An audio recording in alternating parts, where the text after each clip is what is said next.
ये बहुत ही ज्यादा मुश्किल होगा सोचना भी कि अर्थ की हिस्ट्री में अर्थ पूरे तरीके से स्नो से कवर्ड हो गई थी। इस फ्रोजन अर्थ को निकनेम भी दिया गया है जो कि स्नोबॉल अर्थ है। ये स्नोबॉल अर्थ इतने सीवियर आइस एज में चली गई थी कि अर्थ का entire surface from pole to pole including the oceans सब कुछ पूरे तरीके से जम चुका था। Hello everyone, welcome to my new video titled the snowball Earth. Let the science fever begin. Scientist के according Earth 3 to 4 severe ice age से गुजर चुकी है जिसने अर्थ को पूरे तरीके से जमा के रख दिया था, जो कि 750 million and 580 million years ago हुआ था। एंड इसके पीछे का रीजन हो सकता है कि अर्थ का maximum land mass were all located at or near the equator which resulted in increase weathering. मैं आपको सिंपल लैंग्वेज में वेदरिंग समझाता हूँ। जब हवा एंड बारिश पत्थर एंड मिनरल्स को तोड़ती है ऑन द प्लैनेट सरफेस, उसको हम वेदरिंग बोलते हैं। इस प्रोसेस के कारण हमारे एटमॉस्फेयर से कार्बन डाइऑक्साइड का लेवल घटने लगता है। एंड यू ऑल नो कि कार्बन डाइऑक्साइड हीट को ट्रैप करता है एंड कार्बन डाइऑक्साइड के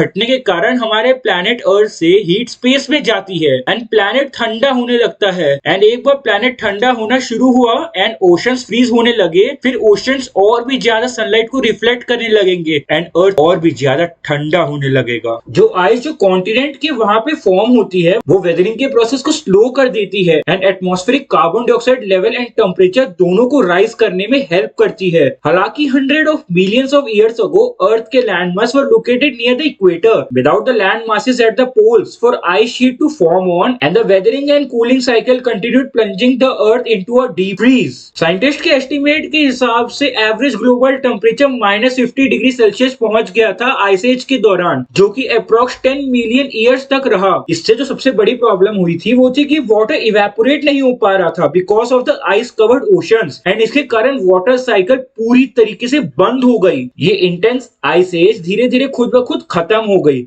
साइंटिस्ट मानते हैं कि वोल्केनोस के इरप्शन के कारण एटमॉस्फेयर में कार्बन डाइऑक्साइड आती रही throughout the ice age and इसके कारण प्लैनेट धीरे धीरे गर्म होने लगा एंड इतना गर्म कि वाटर साइकिल फिर से रिज्यूम हो सके। ये इंक्रीज ग्रीन हाउस गैसेस के कारण हीट फिर से हमारे प्लैनेट में रिटेन होने लगी, जिसके कारण प्लैनेट हीटिंग शुरू हो गई, rising the global average temperature to 50 degree Celsius over just a few hundred years. इसके कारण कॉन्टिनेंटल वेदरिंग बढ़ने लगी जिसने हेल्प की अर्थ का टेम्परेचर वापस नॉर्मल करने में। एंड जैसे जैसे अर्थ गर्म होने लगी एंड डीप फ्रीज से बाहर आई, a huge explosion of life occurred, जिसको कैम्ब्रियन एक्सप्लोजन भी नाम दिया गया है। क्या दोबारा फ्यूचर में ये आइस एज हो सकती है?